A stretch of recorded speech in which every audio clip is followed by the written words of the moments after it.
मान भाई नाल भी गुफ्तगू हुई है। इस तो बाद मस्कीन चाचे नाल मोटर वाला जेड़ा सिस्टम जिस कीता उस नाल भी गुफ्तगू हुई है। हुण आखिरी असां ना इन्हां नाल मिशन है गुफ्तगू करनी, इन्हां कोल पुछना पालना है कि माशाअल्लाह इतना बड़ा सेटअप लाया है ना सोलर पैनल वाला, ते ये किस तरह लाया ने और कि जो वोल्टेज इन्हां बराबर कीते ने और के हिसाब किताब है, ये सारा कुछ इन्हां नाल गुफ्तगू करने। अतलस भाई बहुत शुक्रिया जी, तुसां अपना कीमती टाइम विच थोड़ा जिहा टाइम दिता है। ते तबीयत के जी तुसां दी ठीक है? इंशाल्लाह ठीक ठाक। अच्छा अतलस भाई वेखना पे माशाअल्लाह इतना बड़ा सेटअप तुसां लाया है,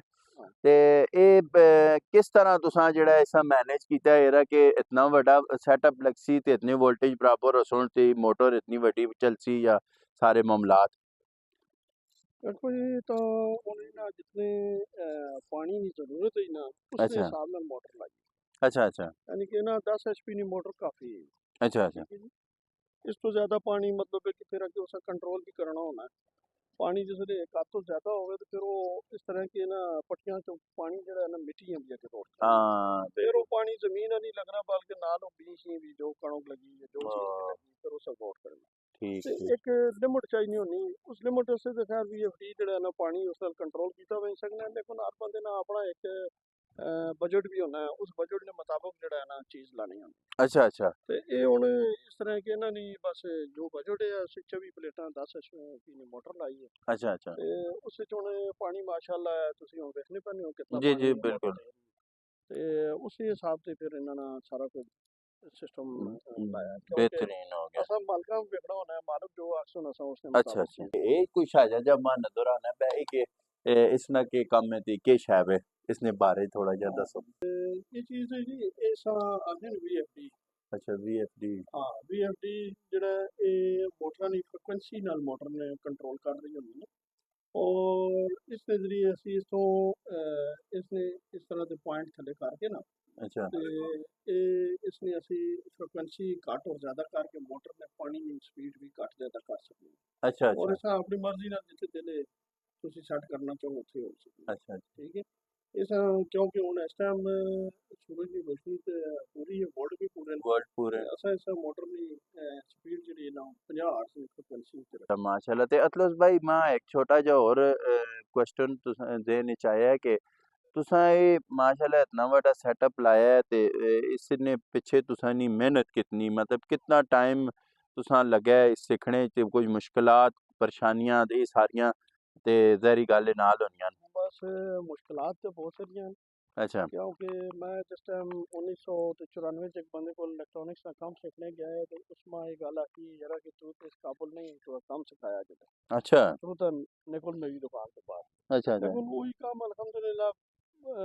अल्लाह पाक फिर तो 4 साल तो बाद वो इल्म दे छोड़िया, अच्छा क्योंकि अच्छा जिस काम ने पीछे तुसी लगे रहो ना लगे रसो अल्लाह पाक को तुसा वो इल्म दे के छोड़ सी। अच्छा अच्छा हाँ ਅਸੀਂ ਲੋਕ ਕੀ ਕਰਦੇ ਆ, ਅਸੀਂ ਬੁਜ਼ਦਿਲਾਨਾ ਸੋਚ ਹੋਣੀ 2 ਸਾਲ 4 ਸਾਲ ਕੋਈ ਚੀਜ਼ ਨਹੀਂ ਮਿਲੀ ਤੇ ਅਸੀਂ ਫਿਰ ਉਸਾਂ छोड़ देने अच्छा अच्छा हारना नहीं चाहिए, बल्कि उस चीज किसी भी चीज ने पीछे तुसी अपना लगन ना लगे रहो, अल्लाह किसी की मेहनत का जाया नहीं करना। अच्छा अतलस भाई एक छोटी जी और मां जेड़ा तुसी गल दसो कि हुण ये ते चलो इन्हां कोई 60-70 कनाल ज़मीन कवर करने से या इस तो ज़्यादा भी ज़मीन कवर करने से इतना बड़ा इन्हां सेटअप लाया है। ते असां हुण कोई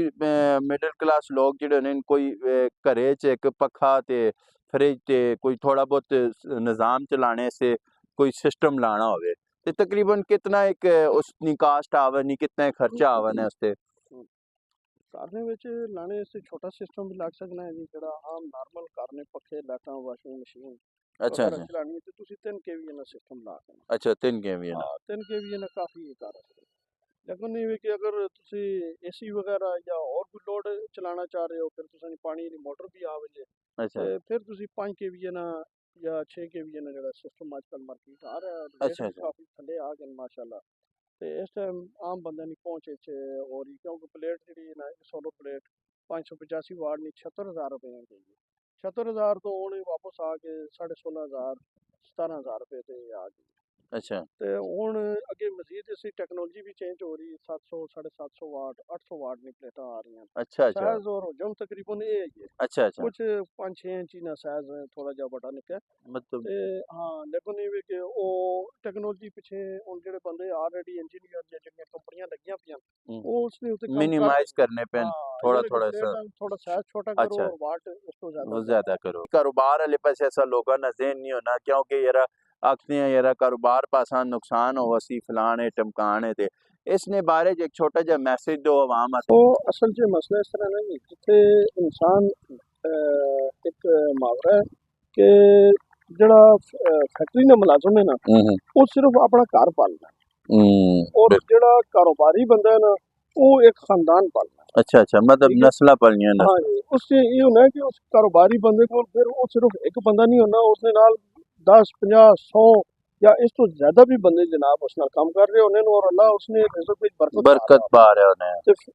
फैक्ट्री मुलाजम जेड़ा तबका है या सिर्फ मुलाजमत वास्ते वो 25-30 हज़ार या मैक्सिमम 50,000 रुपए की तनख्वाह ते वो सिर्फ अपना वो एक राउंड है उसका हाँ जी उस राउंड में अंदर वो जिंदगी गुजार रहा होना बिल्कुल उस तो ज्यादा भी अगर उसने कोई गमी शादी या कोई खर्चा पाने में तो उस वास्ते भी उस मुश्किल हो मुश्किल पाने में नहीं फिर उसे कर्जे करने पावे ने ते कारोबार चला बरकत जी पाई कि कोई ना कोई ऐसा सिलसिला इंसान अल्लाह पाक भुखा नहीं छोड़ना मतलब जितना तुसी मेहनत करसो ते अल्लाह पाक उतना करसो सा करसो अल्लाह तो रिज़्क ना वादा कीता पे और अल्लाह देना है बिल्कुल और इस चीज़ च भी कि दूसरी गल ये भी कि स्कूल पढ़ना या इल्म हासिल करना वो अपनी जगह जरूरी है लेकिन हुनर सीखना बहुत जरूरी है क्यों तुसा कोल हुनर होसी तुसी किसी दुनिया ने किसी कोने च भी चले चलो तुसन हथ उस कम ना 10 छुड़ सुन तुसा ना कम जेड़ा होया उसी वो 10 छुड़ सी ये बंदा हुनर ले उस बेहतरीन जगह किधरे न किधरे मिलना लेकिन पढ़े लिखे अजकल में जेड़ा हुन दौर जा रहा है तुसा पता है अजकल नौकरी करनी दा काफी मुश्किल होई पई है ਤੇ ਇਸ ਵਾਸਤੇ ਨੌਕਰੀ ਦਾ ਕੰਮ ਪੜ੍ਹਨਾ ਠੀਕ ਹੈ ਜ਼ਰੂਰੀ ਹੈ ਲੇਕਿਨ ਹੁਨਰ ਵੀ ਨਾਲ ਸਿੱਖਣ बिल्कुल ਤਾਂ ਕਿ ਅਗਰ ਕਾਮਯਾਬ ਹੋਣਾ ਹੈ ਜਿਹੜਾ ਹੁਣ ਵਕਤ ਜਾ ਰਿਹਾ ਨਾ ਉਸੇ ਨਾਲ ਹੁਨਰ ਨਾ ਹੋਣਾ बिल्कुल बहुत शुक्रिया जी अतलस भाई तुसा अपनी कीमती टाइम में जो असा टाइम दिता है जहरी गल है ये इतना बड़ा सैटअप तुसा लाया है ते और भी तुसा नी मसरूफियात होनियां बहुत सारिया ते बाकी जेड़ा नाजरीन तुसा से बड़ा ज़बरदस्त एक मैसेज भी अतलस भाई दिता है उससे भी कोशिश करो उस अपनी अमली जिंदगी चाणो ते लाइक कमेंट ते शेयर ते पेज भी फॉलो करा करो ते इसी थोड़ी जी कंजूसी ना करा करो असी कोशिश करने टाइम कट के तुसा से वीडियो बनाने हैं ते कोशिश करने कि अच्छी और इनफॉर्मेटिव वीडियो तुसा से कह के आने हैं अपना ख्याल रखो अपने चैनल का ख्याल रखो खुश रहो खुशियां वंडने रहो नेक्स्ट वीडियो तक अस मेजबान इजाजत दो अल्लाह ने के बाद